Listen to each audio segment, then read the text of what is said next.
cattle market day, and the station was crowded with drovers and farmers.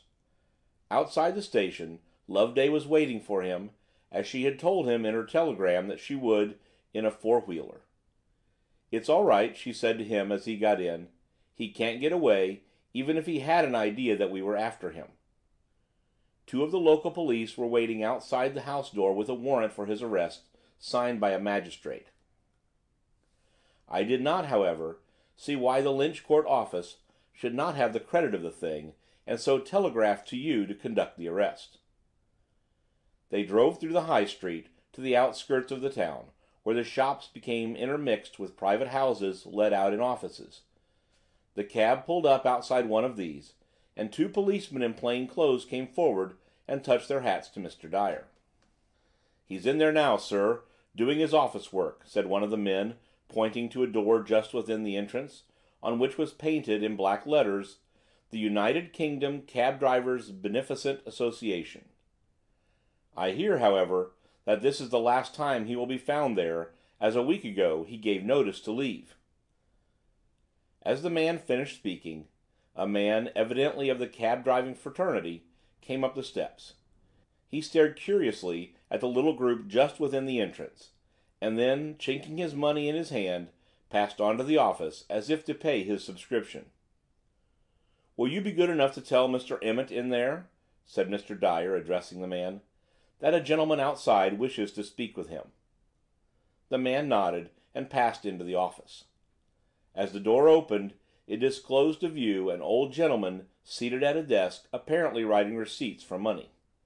A little in his rear, at his right hand, sat a young and decidedly good-looking man, at a table on which were placed various little piles of silver and pence. The get-up of this young man was gentlemanlike, and his manner was affable and pleasant as he responded, with a nod and a smile, to the cab driver's message. "I shan't be a minute," he said to his colleague at the other desk, as he rose and crossed the room towards the door.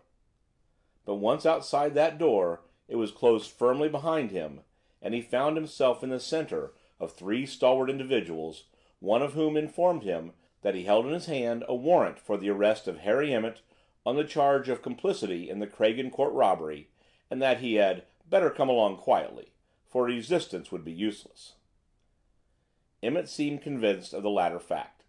He grew deadly white for a moment, then recovered himself. "Will someone have the kindness to fetch my hat and coat?" he said in a lofty manner. "I don't see why I should be made to catch my death of cold because some other people have seen fit to make asses of themselves." His hat and coat were fetched, and he was handed into the cab between the two officers. "Let me give you a word of warning, young man," said Mr. Dyer, closing the cab door and looking in for a moment through the window at Emmett.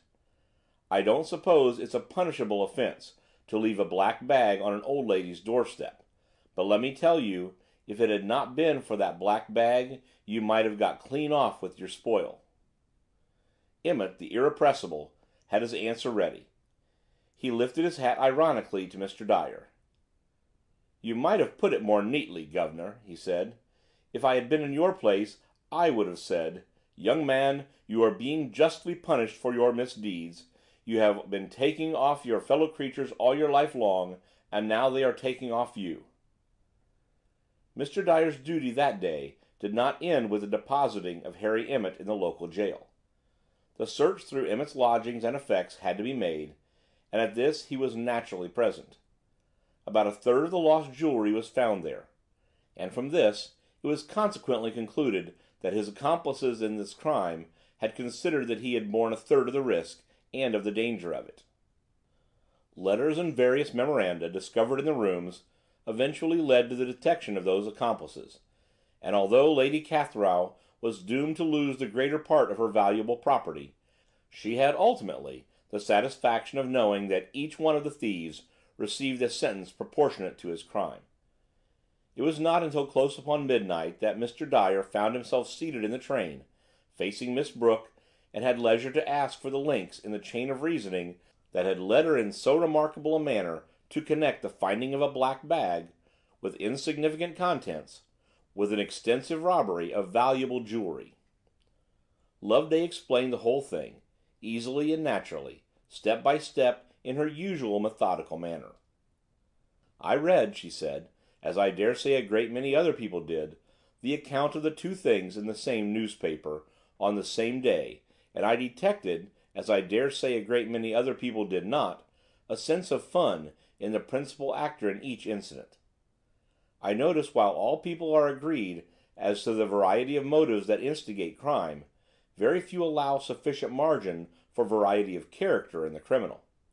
We are apt to imagine that he stalks about the world with a bundle of deadly motives under his arm, and cannot picture him at his work with a twinkle in his eye and a keen sense of fun, such as honest folk have sometimes when at work in their calling." Here Mr. Dyer gave a little grunt. It might have been either of assent or dissent. Loveday went on. "Of course, the ludicrousness of the diction of the letter found in the bag would be apparent to the most casual reader. To me the highfalutin sentences sounded in addition strangely familiar. I had heard or read them somewhere, I felt sure, although where I could not at first remember. They rang in my ears, and it was not altogether out of idle curiosity that I went to Scotland Yard to see the bag and its contents, and to copy, with a slip of tracing paper, a line or two of the letter. When I found that the handwriting of this letter was not identical with that of the translations found on the bag, I was confirmed in my impression that the owner of the bag was not the writer of the letter, that possibly the bag and its contents had been appropriated from some railway station for some distinct purpose, and that purpose accomplished, the appropriator no longer wished to be burdened with it, and disposed of it in the readiest fashion that suggested itself. The letter, it seemed to me, had been begun with the intention of throwing the police off the scent, but the irrepressible spirit of fun that had induced the writer to deposit his clerical adjuncts upon an old maid's doorstep had proved too strong for him here, and had carried him away, and the letter that was intended to be pathetic ended in being comic. "Very ingenious so far," murmured Mr. Dyer. "I've no doubt when the contents of the bag are widely made known through advertisements, a claimant will come forward, and your theory will be found correct." "When I returned from Scotland Yard," Loveday continued, "I found your note, asking me to go round and see you respecting the big jewel robbery. Before I did so, I thought it best to read once more the newspaper account of the case, so that I might be well up in its details. When I came to the words that the thief had written across the door of the safe, 'To be let unfurnished,' they at once connected themselves in my mind with the dying kiss to my Marchioness mother, and the solemn warning against the race course and the bookmaker of the black bag letter writer. Then, all in a flash, the whole thing became clear to me.